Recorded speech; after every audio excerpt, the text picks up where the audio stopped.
Saudara-saudari yang terkasih, kita jumpa lagi dalam Pelita Hati hari ini, Kamis 1 September 2022, hari biasa dalam Pekan Biasa yang ke-22. Bersama saya Romo Thomas Suratno, SC dari Paroki Cilandak, Jakarta Selatan, mendengar dan merenungkan Sabda Tuhan, yakni firman Tuhan yang tersurat dalam Injil Lukas, bab atau pasal 5, ayat 1 sampai dengan ayat 11.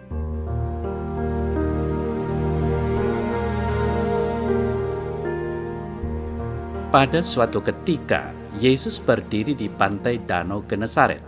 Orang banyak mengerumuni dia, hendak mendengarkan sabda Allah. Yesus melihat dua buah perahu di tepi pantai. Nelayan-nelayannya telah turun dan sedang membasuh jalannya. Ia naik ke salah satu perahu itu, yaitu perahu Simon, dan menyuruh dia supaya menolakkan perahu itu sedikit jauh dari pantai. Lalu Yesus duduk dan mengajar orang banyak dari atas perahu.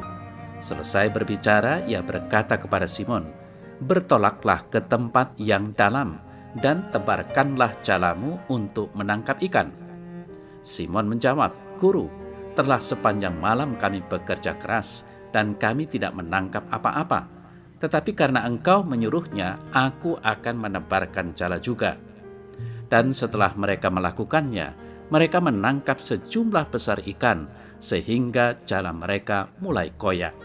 Lalu mereka memberi isyarat kepada teman-temannya di perahu yang lain, supaya mereka datang membantunya. Dan mereka itu datang, lalu mereka bersama-sama mengisi kedua perahu itu dengan ikan hingga hampir tenggelam. Ketika Simon Petrus melihat hal itu, ia pun tersungkur di depan Yesus dan berkata, "Tuhan, pergilah daripadaku, karena aku ini seorang berdosa." Sebab ia dan semua orang yang bersama-sama dengan dia takjub oleh karena banyaknya ikan yang mereka tangkap. Demikian juga Yakobus dan Yohanes, anak-anak Zebedius, yang menjadi teman Simon. Kata Yesus kepada Simon, "Jangan takut. Mulai dari sekarang engkau akan menjala manusia."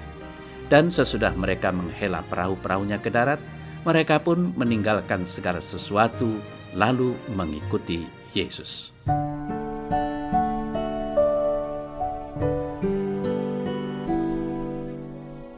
Saudara-saudari yang terkasih, di dalam tulisan-tulisan Paulus, dia berusaha mengekspresikan pengalaman rohaninya bersama Tuhan dengan mendoakan komunitas-komunitas yang baru berkembang. Doanya selalu bernuansa syukur dan permohonan supaya jemaat dapat bertumbuh dan layak di hadirat Tuhan. Kepada jemaat di Korintus, Paulus menulis, "Kami berdoa kepada Allah supaya kamu jangan berbuat jahat." 2 Korintus 13 ayat 7.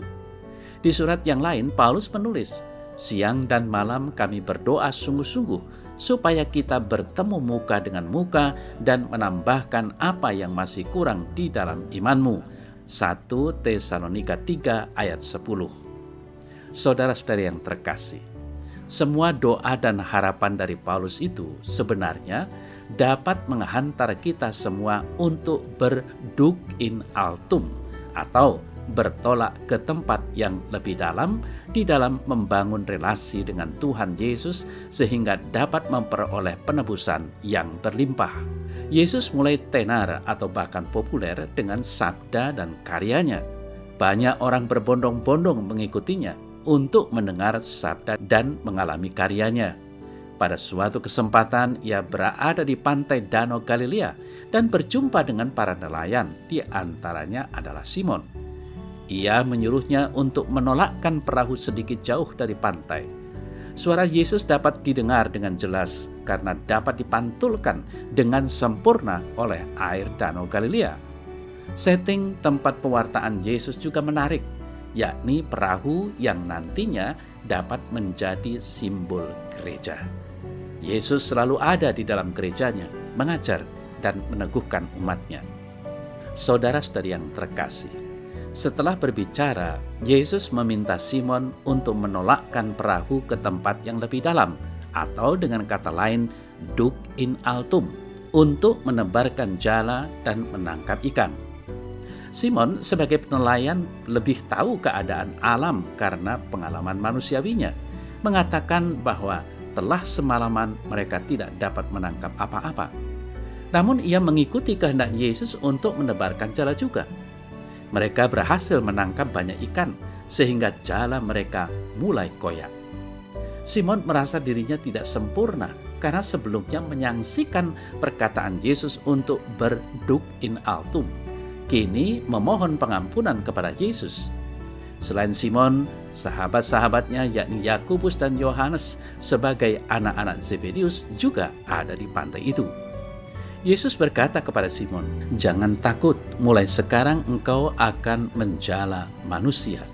Reaksi Simon dan anak-anak Zebedius adalah mereka meninggalkan segalanya dan mengikuti Yesus. Saudara-saudari yang terkasih, apa artinya menjadi penjala manusia? Perkataan Yesus dan karya-karyanya membuat banyak orang terpesona dan takjub dan mau mengikuti Yesus. Kini Yesus menemukan mitra kerjanya, yakni Simon dan anak-anak Zebedius. Mereka inilah yang nantinya mengabdikan hidupnya dengan berduk in altum untuk membawa banyak orang kepada Yesus. Orang-orang yang datang kepada Yesus karena pewartaan Simon tidak hanya sekedar mengimani Yesus, tetapi mereka juga sejahtera secara lahiriah. Mereka dibaptis, tahu membuat tanda salib, dan juga sejahtera lahiriahnya.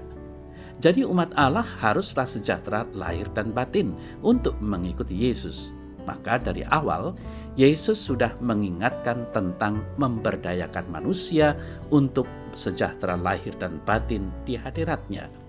Tentu saja, doa Petrus sang penjala manusia sangat dibutuhkan di dalam gereja. Dan kita pun jangan lupa berdoa dan mendoakan supaya kita semua semakin sejahtera lahir dan batin.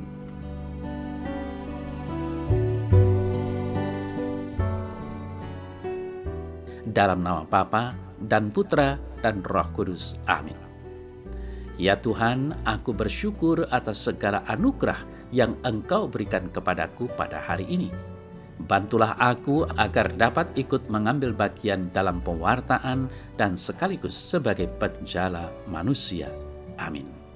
Semoga Allah yang Maha Kuasa memberkati saudara dalam nama Bapa dan Putra dan Roh Kudus. Amin.